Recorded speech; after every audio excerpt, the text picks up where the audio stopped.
We love the intro music. Thank you so much for putting that together for us. Welcome to the EMS 80 podcast, where we're going to be going over some topics that we didn't have a chance to go over in the classroom, and some things that we think are pretty important. Jenny Lynn Pendergraft joining me today. How are Hi, you? everyone.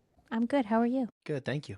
So what we're going to be talking about today is really going to be everything having to do with hematology, or the blood side, that we didn't have a chance to talk about in class when we were talking about the cardiovascular system, things like that. Jalen, I know for some of your classes, we're just running short on time, so this is going to be a good opportunity for us to still try to get some of that information out outside of the classroom. Yeah, just like you said, there's just not enough time. And so hopefully this will bring a little bit of clarity on maybe some of the questions you had about other topics that we're kind of related with blood today. So yeah, I'm excited to talk about blood. Totally. And so for students who are watching this, do us a favor, is throughout the video, there are going to be some questions that kind of pop up down below. Those questions are going to be related to the content that we're talking about, but we do need to answer those questions in order to get credit for watching this video in its entirety. So please make sure you are paying attention to that as the video progresses. All right.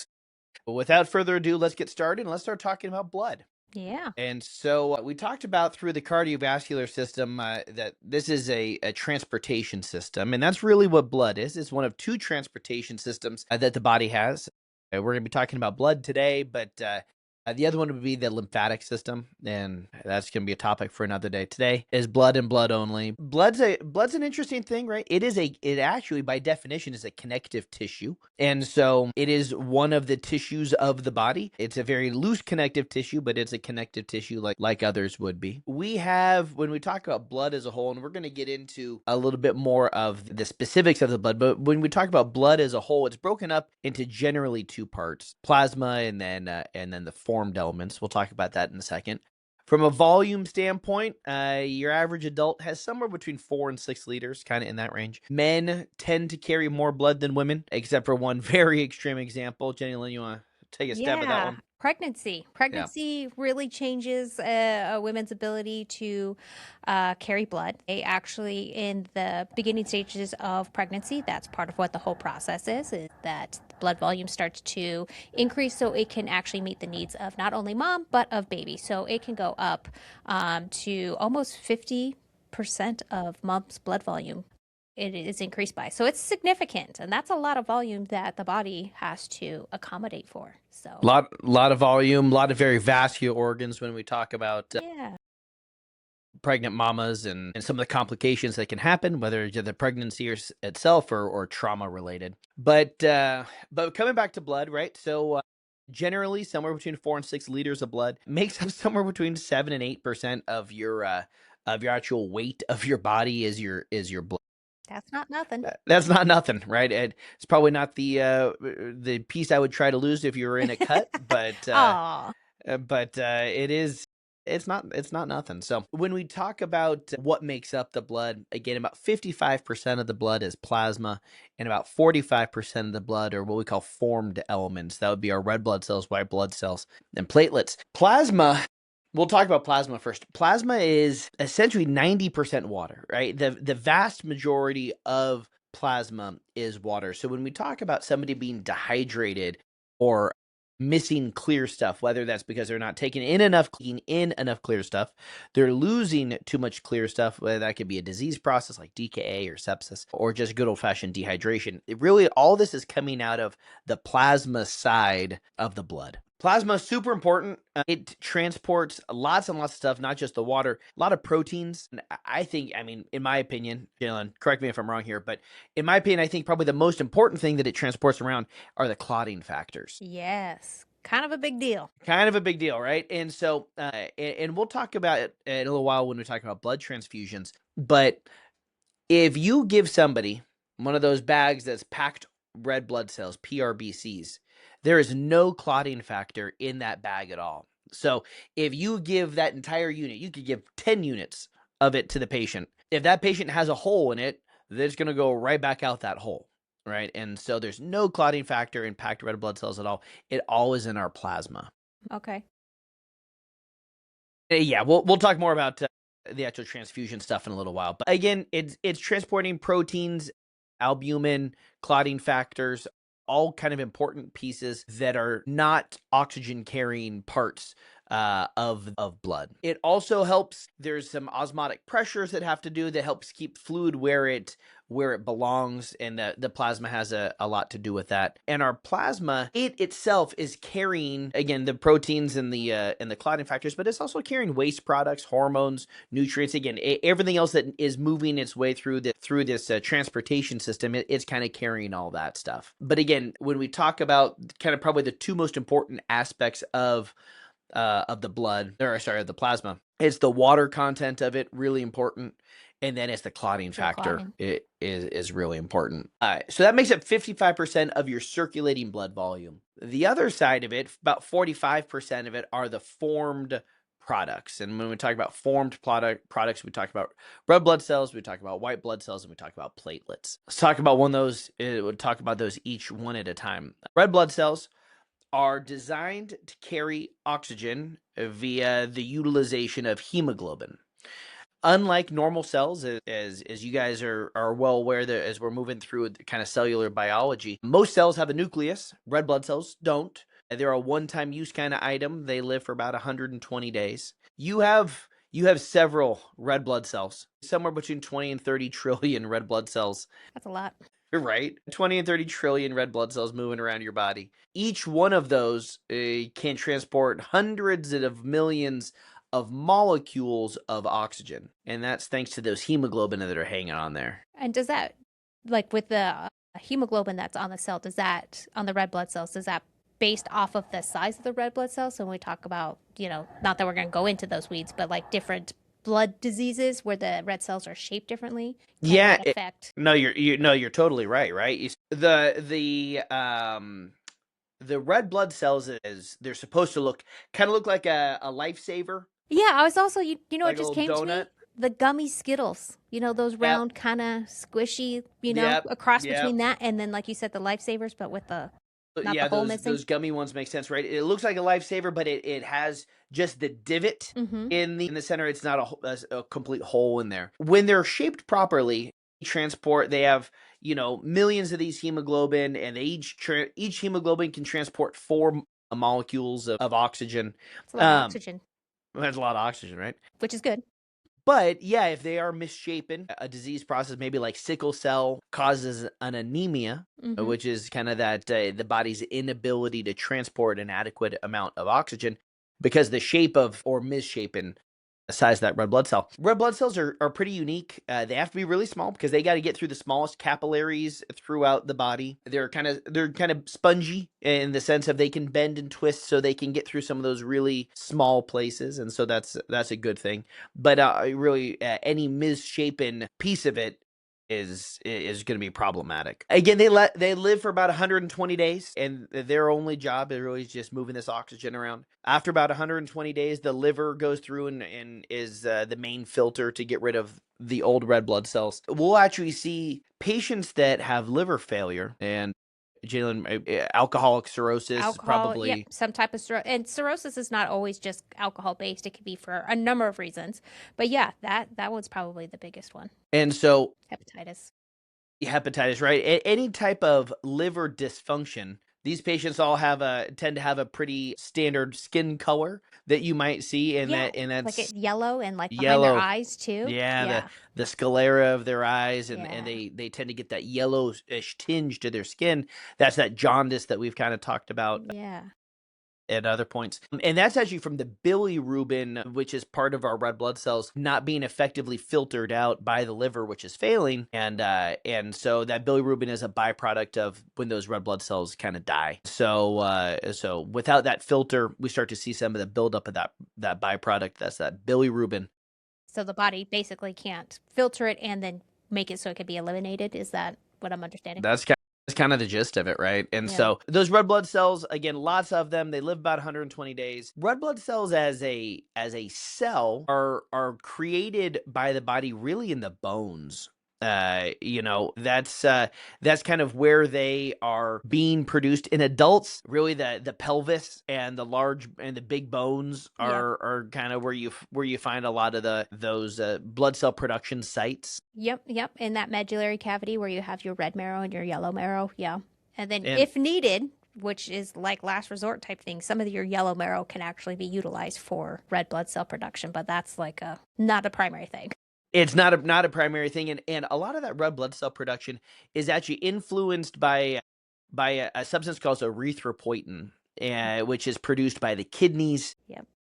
And that erythropoietin is actually kind of, or EPO, is what spurs the body to create more red blood cells. EPO is actually can be synthetically taken, and you hear is like blood doping.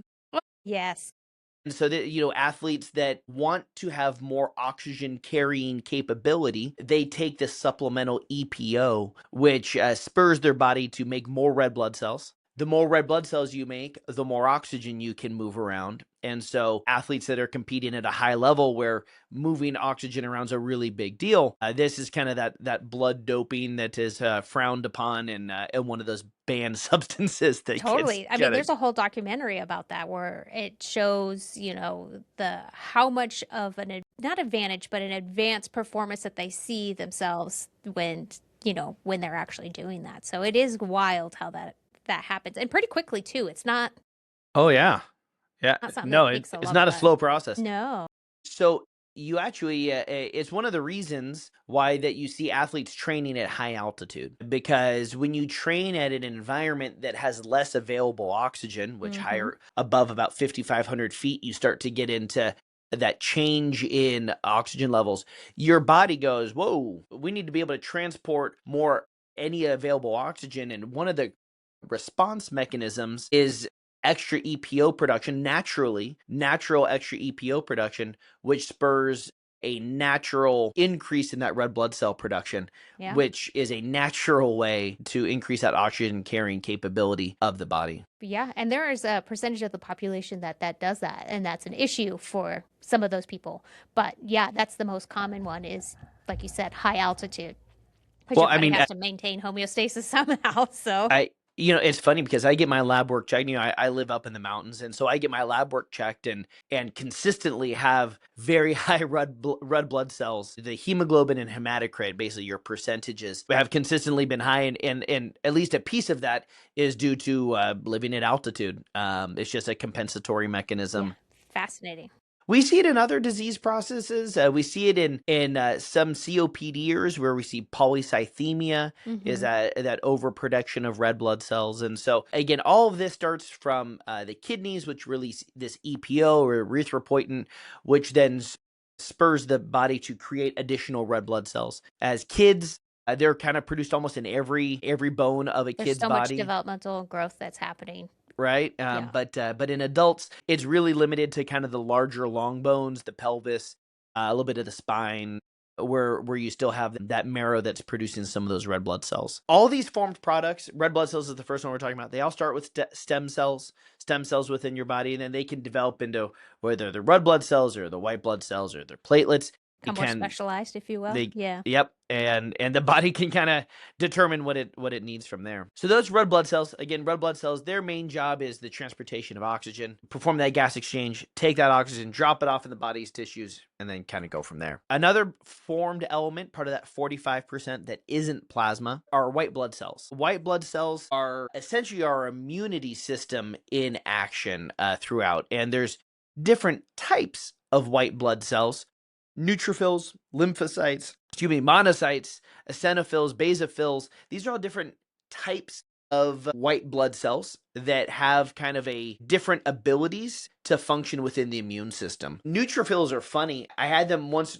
described to me as they're kind of like a suicide soldier because they only live a couple of hours and they go in, and part of their ability to destroy pathogens and our immune system is it destroys themselves as well. So you have different parts of these white blood cells are affecting different parts of the immune system. You have eosinophils, and they kind of like mark. They kind of mark things as they kind of like Is that little spike. like almost like the person that is with the sniper that's telling them like, Yeah, they kind of mark for "Hey, destruction. yeah." Yeah. So they have different abilities depending on what part of the immune system is being activated. What I think is important for us to recognize is that when you hear that somebody has an elevated white count, what we're saying is that there are more white blood cells available or in the body at that moment in time than normal. And that would be a really big indicator to us that there is some sort of infectious process going on, that the body is attempting to fight something off. And obviously, pre-hospital, we won't know necessarily an elevated white count, but if But it if you were an have a family interface, member that calls you at like 10 o'clock at night saying, "Hey, hey, my I labs went," came back and yeah, it shows I have a white count. yeah. So, very generically, an elevated white count is talking about how much of this immune system is present. Now, a very high white count is very indicative of this immune system response occurring. The opposite side of it is a very low white count. And so very low white counts mean our patients are very susceptible to a disease process, right? And So are so immunocompromised. I know. that's what, yeah, right. Yeah, our immunocompromised Yeah. patients. So these are patients that usually going to be cancer related, Hmm. especially cancer treatment related. Yes. That treatment will destroy a lot of that immune system.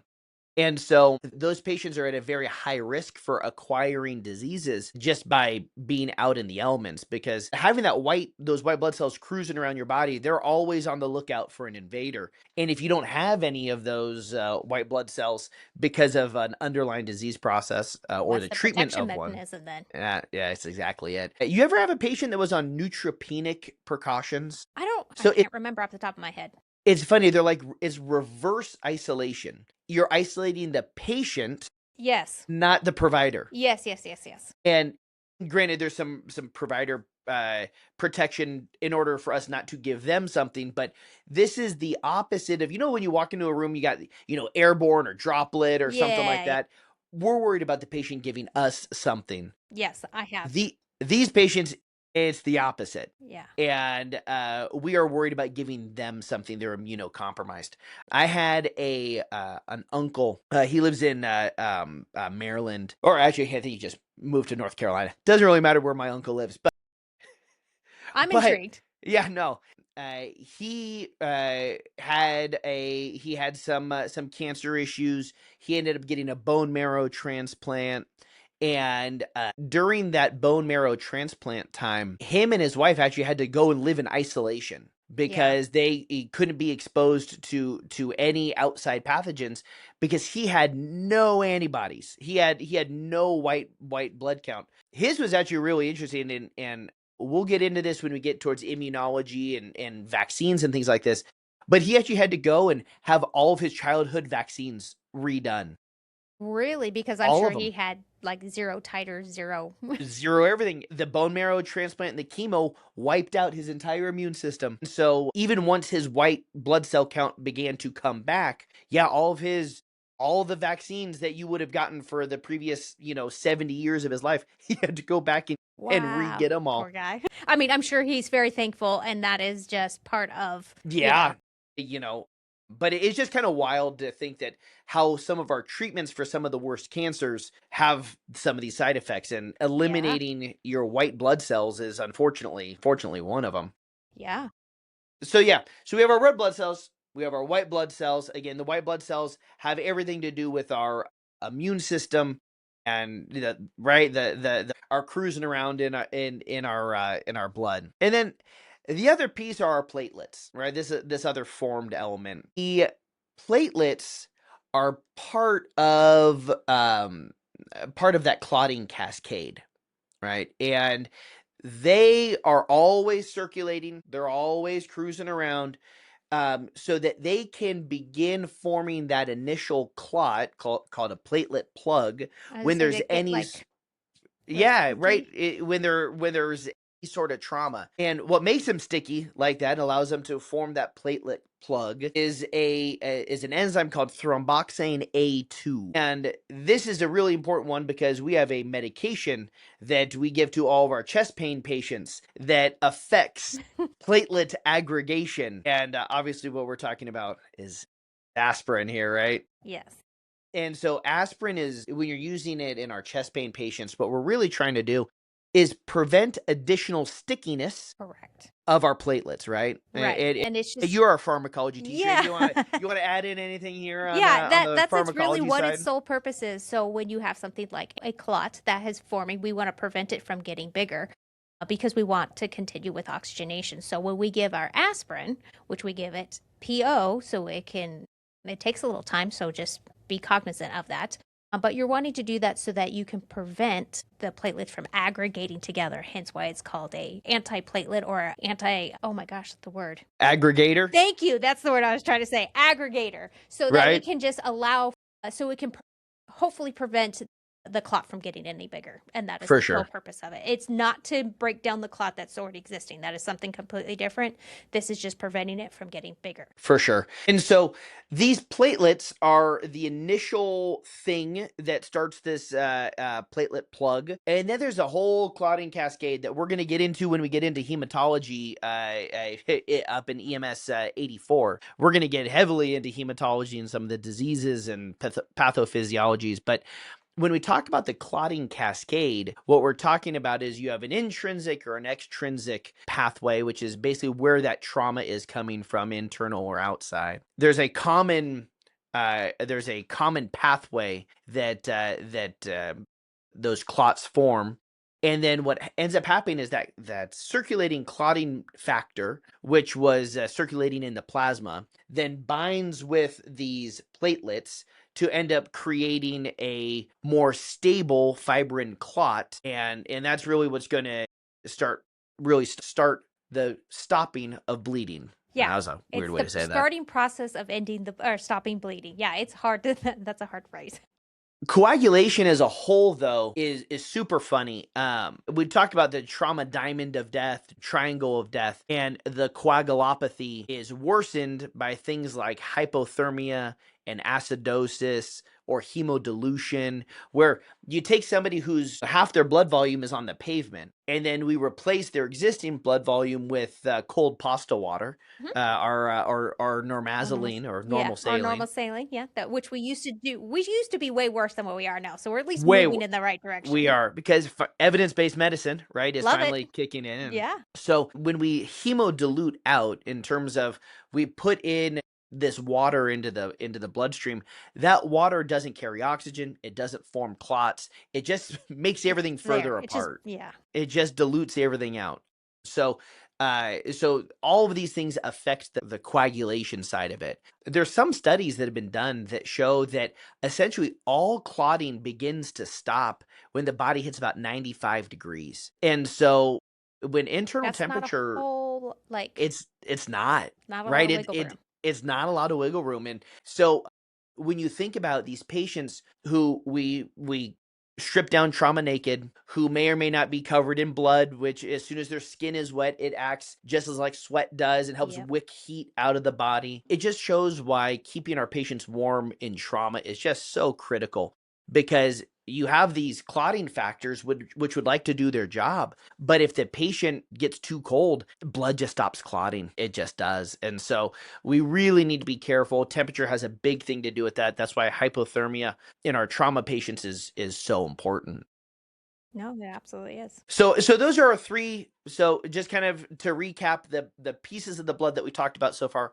55% of our circulating volume is plasma. Plasma is 90% water, about 10% proteins, clotting factors, other things like that. 45% of our blood is made up of red blood cells. They last about 120 days. We have white blood cells. We have a whole bunch of different ones depending on what their job is. And what's and needed. then we have what's needed. And then we have platelets. Platelets live like 7 to 10 days, and then are reformed.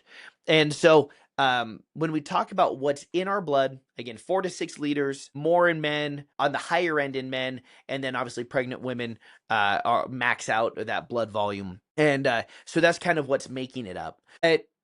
With all that being said, the types of blood really, really matter. Do you know your blood type, Jenny Lynn? Do not everybody does, but I'm A positive. I'm You are A probably the positive. most common one.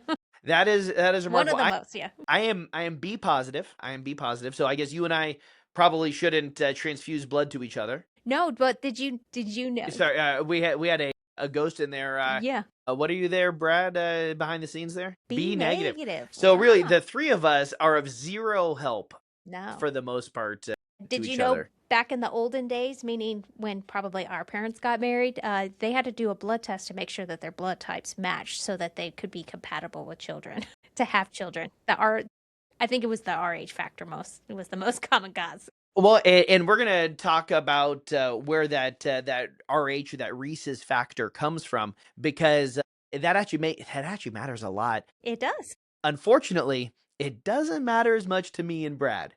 No. And the fact that we are both B makes it a little bit easier. That rhesus factor, or that RH factor, we'll talk about in a minute, really has to do with the pregnancy, and that's going to be the big piece there. So we'll chat about that in a second. So first, we have our blood types. So when we talk about blood types, what we're talking about is the typical, the letters associated with what's your blood type. And Yes. these are identified by antigens, or little spike proteins that are hanging out on the outside of our red blood cells. Mm-hmm. We've got A, like Jenny Lynn. Yep. We've got B, like me Ken and Brad. and Brad. We have AB, Mm-hmm. which you have both of those spike proteins, and then you have O, which have no proteins. And why does this all matter? Your body doesn't like things that are not self. Our entire immune system is about identifying non-self. And so somebody who has B blood, our body is trained to see the B blood and be okay with it. Go, cool, I got B blood. If we introduce A blood or AB blood, right into Ken or Brad. right here. Yeah. If we introduce that, the body sees these red blood cells with a different spike protein and goes, "Hey, that's not us. We should kill that." And where do we run into this? We run into this in transfusions, blood transfusions. And there's a couple different ones called trolley. It is a transfusion-related lung injury. Mm-hmm. But these are transfusion reactions. They're essentially allergic reactions. I mean, to break it down to a pretty basic level, they're essentially allergic reactions to the introduction of a non-self blood. Correct. And it took a long time for them to figure that out, because it was a long time before they started really typing blood. I'm talking a long, long time ago, guys. Just so Yeah. we're clear. When they thought red stuff was just red stuff, and they, as long as it was red, it matched, And they put red stuff into other people, and they go, "Man, they keep dying. What happened?" Yeah. That's so strange. Yeah. So so you have this AB, you have A, you have B, you have AB, and you have O. A can receive A, Mm-hmm. B can receive B. AB is the universal recipient. They can receive A or B or AB. And then you got O. O can only receive protein negative blood. They can't receive A, B, or AB. They can only receive O. And so as AB blood is the universal recipient, O blood is the universal donor. They can only receive O blood, but they can give blood to everybody. Because there are no spike proteins on there, the body doesn't see the protein for it to kill. All it sees is a red blood cell cruising by, and oh, there's nothing on it. I don't need to kill it. It only kills it if it sees that marker on it. And so O negative is kind of the general consensus of the most, there's the rarest. It's something like only like 7% of the U.S. population is O negative. My uncle actually is O negative. He donates a lot. Do they call him and say, "Hey"? Yes. Yeah. Every time he's allowed to, like, like the time frame, every time they call him up and he's like, "Okay, hey, now's the time." Yeah. So the people with this O negative blood, It's so important because in emergent situations, you know that you can confidently give O negative blood to everybody and you're not going to have any sort of reaction. As time goes by, once the patient is in hospital, they'll do what's called a type and cross or a type and screen so they can figure out exactly what kind of blood they are so they can give them specific blood. You know, Yeah. oh, you're A, you're B, you know, Yeah. whatever you might be. The most common type of blood in the United States, though, is actually O positive. Really? It is. And so a lot of people are O positive. Now we've talked about this O negative and O positive. That what's the positive and negative? That is talking about the RH factor or Reese's factor. The RH factor is something kind of funny. Your body treats it a little bit differently.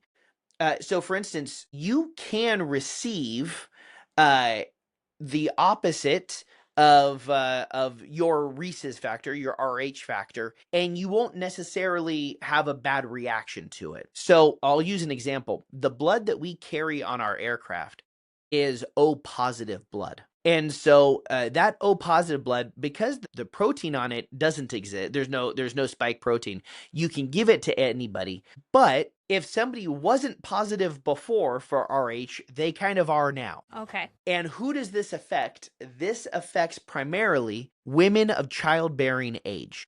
Correct. And now we're talking about RH incompatibility. Jalen, did you want to touch on this at all?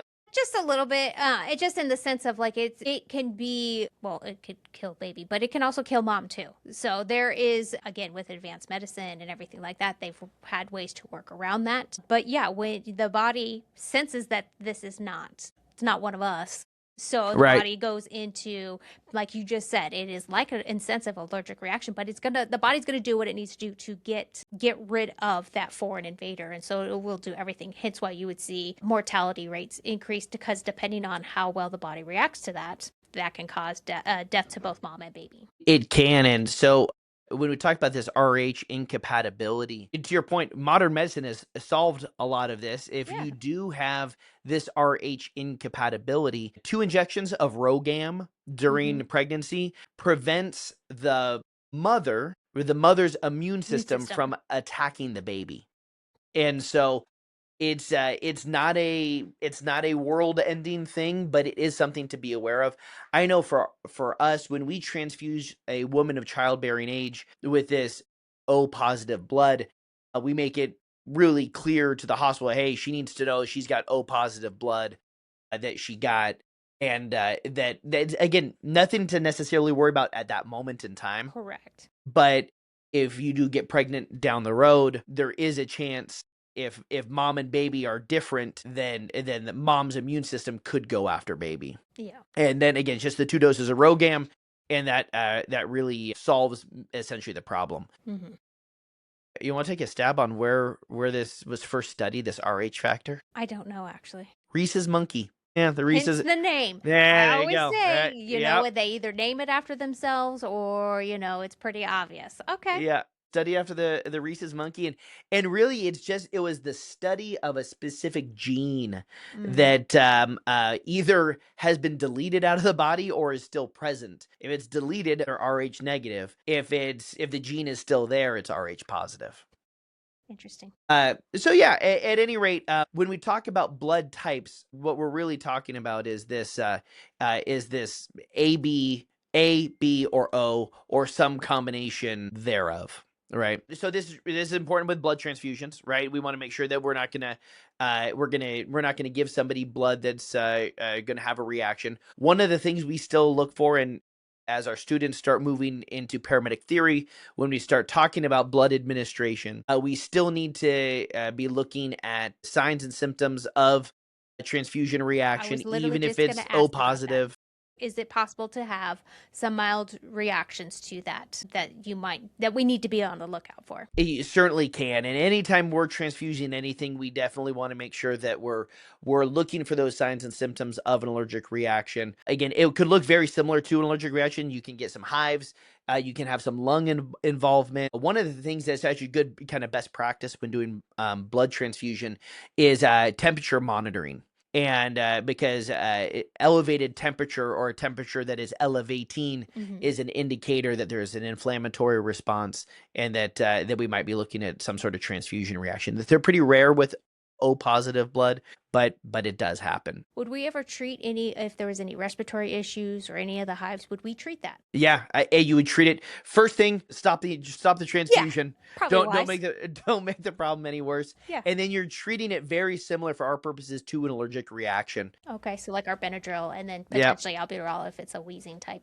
yep. If you had to, sure. And so yeah, you're gonna treat it kind of along the same way. Ironically enough, if you ever get just good old fashioned plasma, plasma is very often A positive plasma and does not cause transfusion reaction Interesting. Do we know why or just because there's no red blood cells in plasma. And mm, so the typing honestly doesn't matter because gotcha. the spike proteins are located on our red blood Red cells, blood cells. not on the plasma. Yeah. That's actually So very fascinating.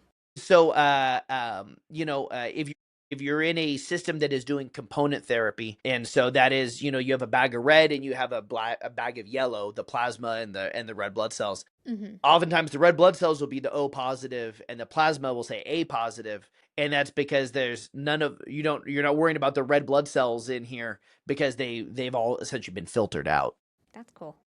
Yeah. So that's when you're looking at plasma itself. So we've talked about the components of blood, how much blood there is, where it is. We've talked about the blood types, the RH factors, things like that. I think a couple other things we should probably talk about are really just the oxygen delivery as well as some of the CO2 waste products. Remember, hemoglobin on the red blood cells, it was physically carrying the oxygen molecule. Something like 99% of all oxygen is carried on a red blood cell. There is a very small amount that is dissolved in the plasma, but nothing that is significant. Okay, yeah, that makes sense when he says where it's moving some gases and ions across. So that must be some of that. But let's talk about anemia for a second. Yeah, let's do that. Your pulse ox, right? Your Yeah. pulse ox on your little finger. That red light is measuring what percentage of that red blood cell is stacked with something. Most of the time, it's going to be oxygen. There are some very extreme examples where it could be carbon monoxide, Correct. but the majority of the time, it's going to be oxygen that is bound to that molecule. That red light on that pulse ox says 100% of the red blood cells that it can see are bound with oxygen. So our pulse ox reads 100%. We Hmm. go, man, that's great. That's fantastic. But there's only 10 red blood cells left in the body. Yeah. And so your pulse ox could read 100% because, in fact, it is 100% saturated. There's just not enough red blood cells. So I'm a prime example of that. So I Are have, you now? yes, I have pernicious anemia. So that means my red blood cells are actually extremely tiny. Yeah, they used to be misshapen, but now they're just really, really tiny. And so I read pretty high. I read at like 98, 99% room air all the time. However, I actually have anemia, so I do not have the red blood cells to carry enough oxygen. And so what a great example, right? So this also goes back to treat the patient, not necessarily the monitor. Correct. This goes back to especially patient history taking, right? If they said, "Hey, I'm chronically anemic. I have sickle cell. I have Hmm. pernicious anemia." When they're saying that they have anemia, what they are telling you is that they don't have the full ability to transport a normal amount of oxygen. And so those patients may benefit from a supplemental oxygen. We kind of hyper oxygenate the red blood cells that are there. We try to cram some more on there. But just I think the big takeaway for me, at least on this, is just the understanding that the pulse ox is telling us a percentage of the hemoglobin floating past it, how much are saturated, not how much oxygen is Actually actually available. there and available, right? And so I think that's important for our medics to really kind of take that into account when we talk about anemia. If it's chronic anemia, there's patients that have chronic anemia that chronically have to have red blood cell transfusions. It's been 6-8 weeks, time for me to go get a transfusion, and that's physically just to add more red blood cells That's back right. into the system to Hmm. carry the oxygen around. Yep. And Now, if it's an acute anemia, maybe we're talking about we're bleeding out onto the pavement or I something was like literally gonna that. say, or some type of GI bleed or something that's happening that's, yeah, that's like you said, it's acute, something new. And you're like, It's acute. But this then goes back to blood transfusion as being the proper treatment for these patients, especially our trauma patients. If they lose red stuff, they need to have red stuff put back in. mm-hmm. If they're losing clear stuff, they need to have clear stuff put back in. So the red stuff is, I think, is pretty obvious. This is going to be our bleeds. It's going to be our traumas, GI bleeds, things like that. Yeah, Postpartum hemorrhage, right? absolutely. Yep. So that's all red stuff. When we talk about clear stuff, we're talking about DKA, we're talking about sepsis, we're talking about burns, right? We're Yes. talking about we're not missing the red component, we're missing the clear component. And Right. we want to make sure that we're replacing the right piece of the component, right? And so, giving a burn patient packed red blood cells that's not giving them much. They don't have a red blood cell As problem. I said, they can't move it around either. That makes it even more difficult. So when you're taking away, like you said, the 91% of the fluid that is being shifted because of burns with the plasma, then that's what needs to be replaced. And that's exactly it, right? So we need to make sure when we're targeting our resuscitation efforts, we're targeting it with the thing that was missing or the thing that has been lost. Yeah. And so red for red, clear for clear, and that's going to help us at least get us in the right direction. Mm-hmm. Again, anemias come in all different kind of shapes and sizes, so to speak. Yeah. It can be a red blood cell itself. It can be an iron deficiency. Mm-hmm.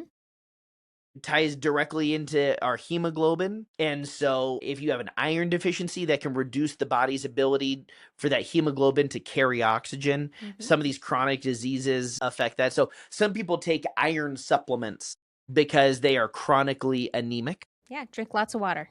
Lot, right? I think they also don't they fortify cereals with They do. iron as well. They do, but a lot of people who have like chronic anemia, part of the problem is they can't absorb it through their food. Hence, why they have to try and take a supplement, or they'll either get iron injections or do, like you said, the transfusion if it drops low enough, and it's just because their body just doesn't absorb it. Yeah. So just kind of keep that in mind when we're talking about red blood cells that are not functioning properly. Really important that we just kind of understand that those red blood cells, in order for them to function correctly, they have to be shaped correctly and have the right hemoglobin and iron and for all that to work. Mm-hmm.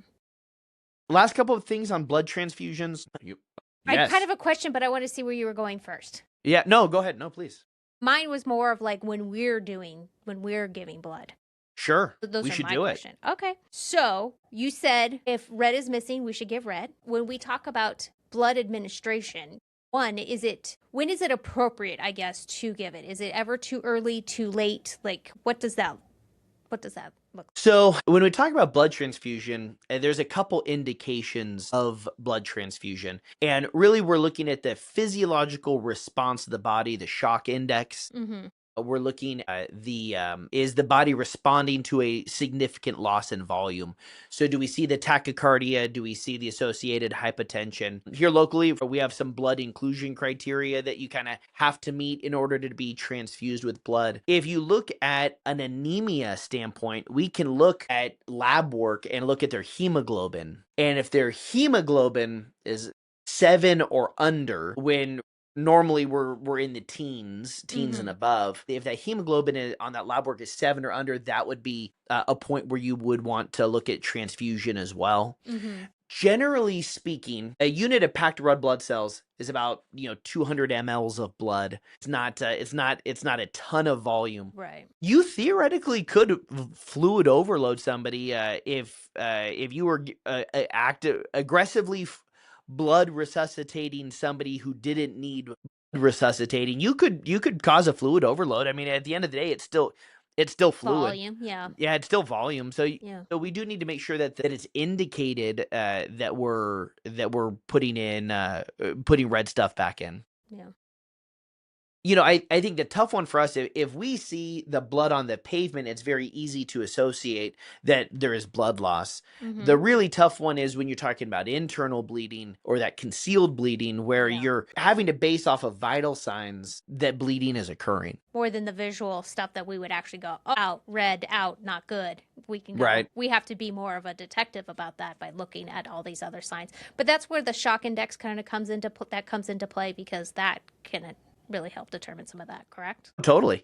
And when we talk about blood transfusion here in this county, we're transfusing packed red blood cells.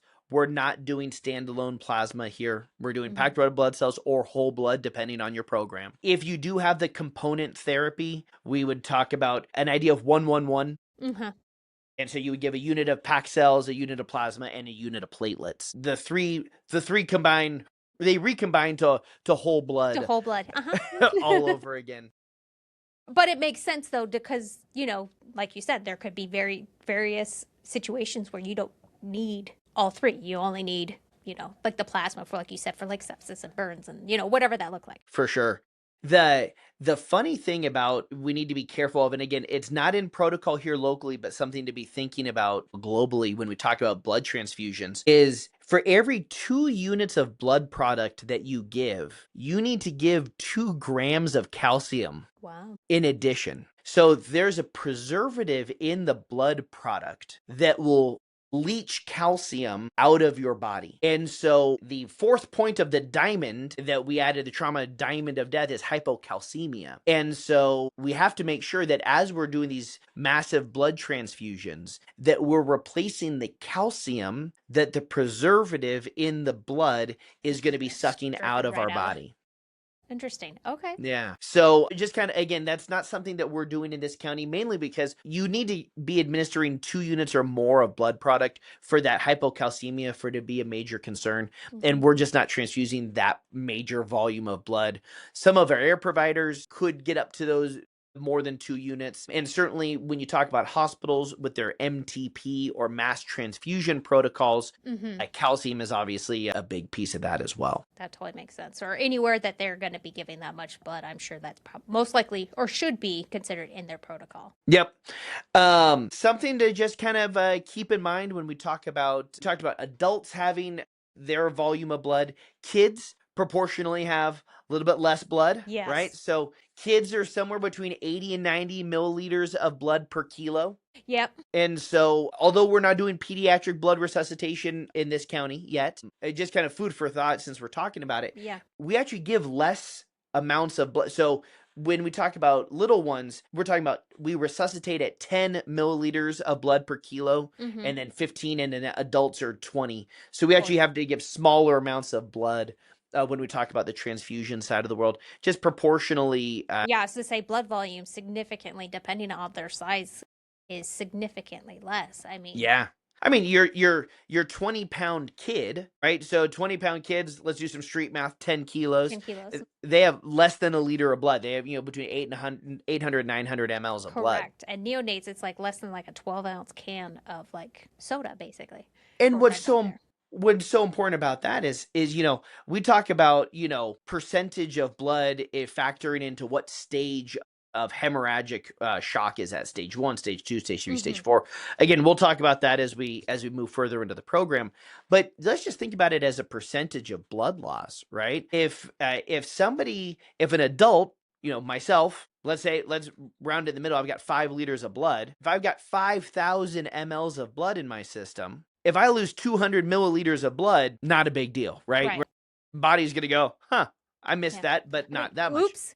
But yeah, we can accommodate this. Yeah. But 200 milliliters of blood in a kiddo that only has, let's round it up to 1,000. Yeah. That's 20% of their blood volume. Correct. They're That's in a lot. massive shock at that point. Yeah. And it doesn't take, by milliliter, it doesn't take a lot to get towards 40% in irreversible shock. And so when we think about blood loss, just remember that for our students that are listening, when you look at a kid who's bleeding, proportionally, we just need to be a little bit more wary of that blood loss, because what could be a 200 milliliter blood loss to an adult is going to affect a kiddo a lot more significantly. So I think that's about where we needed to be on blood today. We've talked about the components of it. We've talked about how much there is. We've talked about some blood typing, A, B, O. We've talked about donors. We talked about some rhesus factor. Yeah. Talked about some of the transfusion side of it.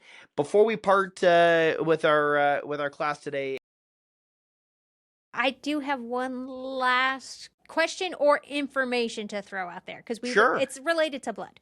yeah. Well, I mean, I hope so. Yeah, but, right. I'm not going to ask something completely off topic. I mean, I might, but whatever. Plasma. Yes.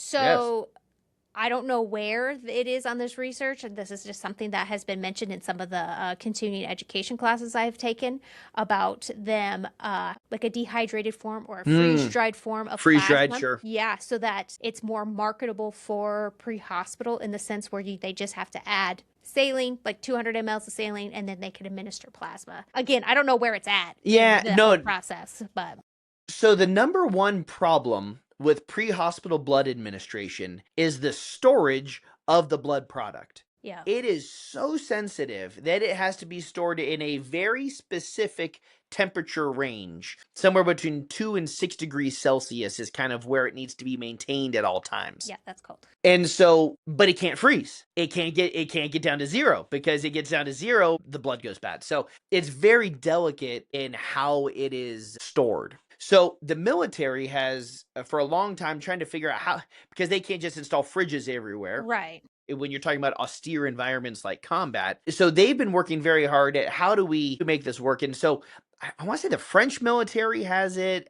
I'm sure, the US military does. There have been a number of studies that have been done on freeze-dried plasma that is reconstituted. And essentially, once you bring out all of the water, it has a much more stable shelf life, something like 2 years when it's this freeze-dried plasma.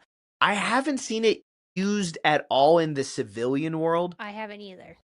From a plasma standpoint, plasma actually can be frozen because there's not really the cells that explode like red blood cells in it. And because 90% of it's water, we actually freeze plasma quite on purpose. We call it FFP, fresh frozen plasma. Mm-hmm. And this plasma can be stored frozen for a long, long time and then thawed out and then administered to the patient, obviously through a warmer. You don't want to put cold stuff into the patient. Yeah. But that process is you actually do have to defrost it, which takes time. You can't just throw it in the microwave and hit defrost. It's got to 2 minutes defrost. Exactly. It's got to passively kind of thaw out. And so that takes time, and that's not ideal. We carry liquid plasma when we don't have whole blood. We carry red blood cells and we carry liquid plasma, which essentially does the same thing. It's just not frozen.